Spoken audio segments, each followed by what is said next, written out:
Hello and welcome to Kotak Securities Weekly Fundamental Podcast. I am your host Rini Mehta. Indian stock markets gave positive returns in the last week of the financial year 2022.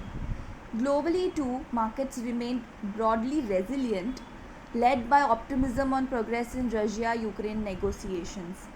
On the other hand, commodities saw some correction from the recent highs.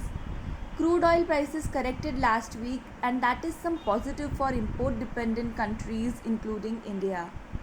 Commodity price movements, inflation numbers, and central bank policy decisions are a few key factors that will likely weigh on the domestic and global markets.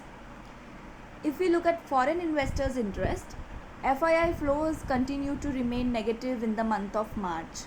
They were net sellers to the tune of Rs 43,281 crores. Given the headwinds in terms of elevated crude prices, inflation, etc., FII flows are expected to remain volatile in the near term. If we look at other countries, other than Thailand and Indonesia, all other emerging markets witnessed outflows in the month of March. Coming to the top stock picks straight from our research desk, our pick of the week is State Bank of India with buy rating and fair value of Rs 700. Guys, SBI is actually our top pick among banks. We have multiple levers that could keep return on equities at 15% plus levels in the medium term. The bank has been able to defend its liability franchise strongly, while its efforts at innovation allow it to compete with private bank peers.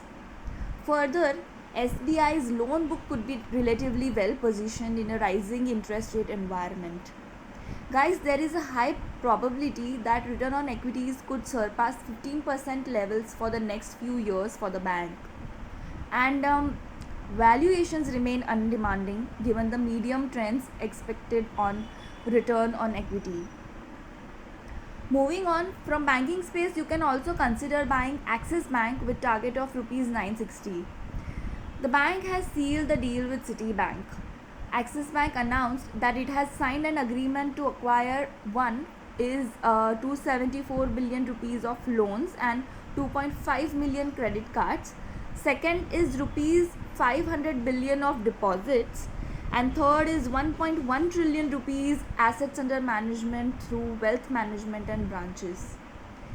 The deal is valued at $1.6 billion, which we believe is value accretive for Axis Bank.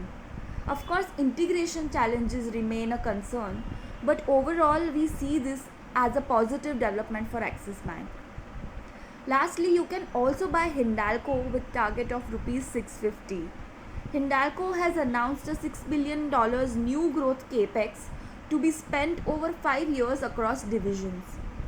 Strong operating cash flows would comfortably fund its $11 billion total capex over FY23 to 27. However, deleveraging pace would significantly slow down. The new projects are return accretive and could potentially add $1.3 billion EBITDA in FY27. However, back-ended returns would test investors' patience. Note that the new projects with high focus on ESG would help Hindalco in its decarbonization ambitions. So guys, that's all for today. For more updates, stay tuned to our podcasts every week and follow us on our social channels. Thank you, signing off.